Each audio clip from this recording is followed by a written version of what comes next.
So, I'm posting this video because I feel like it's really important right now, and I shared with you all that I'd be sharing more about me personally, and not because I think every personal part of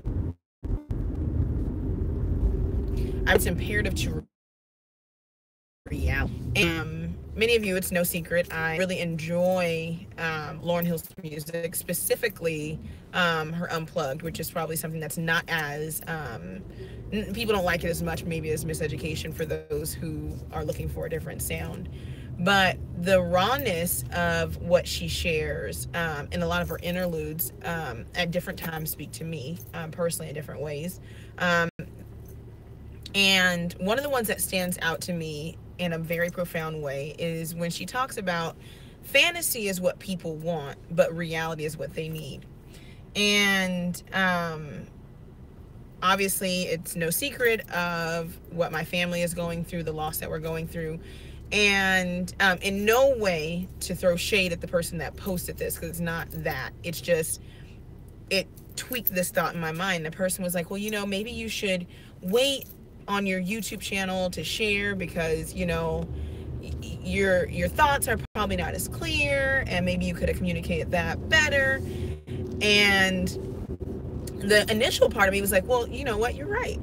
But the part of me that knows better, and the part of me that is led by the Ruach, and the part of me that prompted me to even push through and record these videos is a part that was like, okay, but, and this is the but, everybody wants the fantasy part. Everybody wants to see you all made up. Everybody wants to see you behind, the backdrop with the lights and the camera, and here's your Hebrew word for this, and here's how you break down this, and here's how you do this. And what people begin to do is to recreate in their mind the Christian model of, I need you to be perfect so I can somehow be okay with you. And the reality is, that's not the reality. That's the, not that it's a fantasy that people like. People like the well put together. People like the well, that part. But it's the rawness that is hard for people to accept, because it makes their world a reality. It makes pain real. It makes suffering real. It makes brokenness real. It makes all of those elements that we don't want to confront real. And it means that if it could happen to me, right, then it will happen. Not it can happen. It will eventually happen to you. But if I never share the reality, then how can I reach real people? If I only share, oh, you know what, this is me, and this is Mori Yoshiyahu, and these are our two little daughters, and here's your Hebrew word for this, and here's how my head's wrapped. Today, my head wrap is a beanie. How about that? How about that? That's my head wrap for the day. That's my head covering, if you will, for the day, because I didn't feel like putting on a head wrap. I had a beanie, and I could put my ponytail through the beanie. And today I'm recording my video in the car because I didn't want to be at home. And today I studied and I made it through about 5 things I was trying to do, and I cried the rest of the day. That's reality. And that reality for some people is so scary because it makes people real. It makes what we're doing as Hebrews real. It makes emotions real. It makes real. And I think it's time we embrace that, because we're moving into times right now where it's getting ready to get realer. It's not going to be just me. And if those of us who experience hurt and experience pain and experience loss don't share it, then how do we navigate through those things? If those of us who go through emotions and have to cry and have to feel, if we don't do it and if we don't share it, then how do people do it? Scripture teaches that there should be no difference between the slave or the servant and the prince. And the reason being that if you are treated always like the prince or like the princess, or however you want to put it, then you never know how it feels to actually work for something and strive for something and do something. So then when you get to the position of authority, or when you get into the position of your inheritance, you don't even know how to handle it because you don't know how those under you deal day to day. How can a person be put in a position to speak and to share in good times, how can we not experience the bad times? It makes absolutely no sense. And so I wanted to just share that, because if I can share my healing process and how I'm making it through day to day and what that means for me. And for me, the best way that I communicate these things is I write. So, of course, there will be something written about this. It won't just be video. I'm not sharing everything that's going on.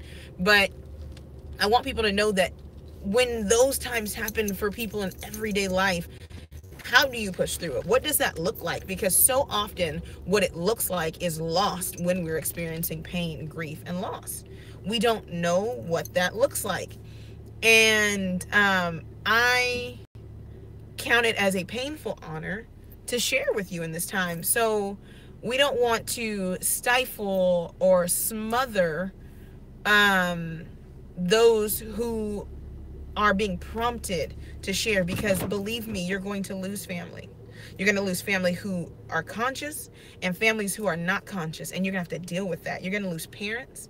You're going to lose siblings. You might lose children. You don't know how this is going to go. And if you never have a reference point for that pain, and all you're looking for is a word study and a backdrop and some lighting and something that looks good, it's not going to look good. It's not going to be pretty. You might need somebody to climb in the bed and lay next to you when you go through what you go through, and to know that that's all okay, and to know that eventually the Most High is going to begin to reveal things to you more and more.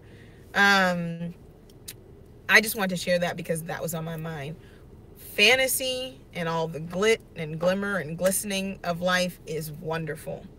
But reality and what we're dealing with and what that is, and how to apply those things that we learn when everything is great. Not that it's fake, but when everything is right, and when everything is, when the lighting's good, eyelashes popping, eyebrows are great.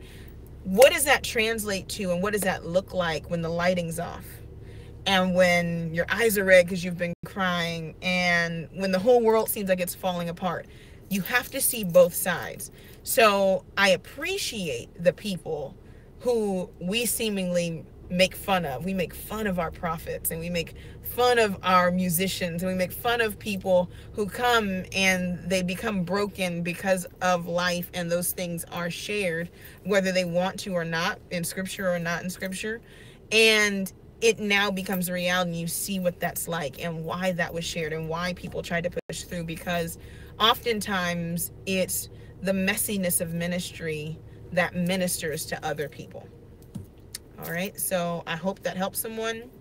Thank you all for all those people who sent texts, who've called, who've prayed, who've done anything to lighten the load that myself, my family are feeling at this time.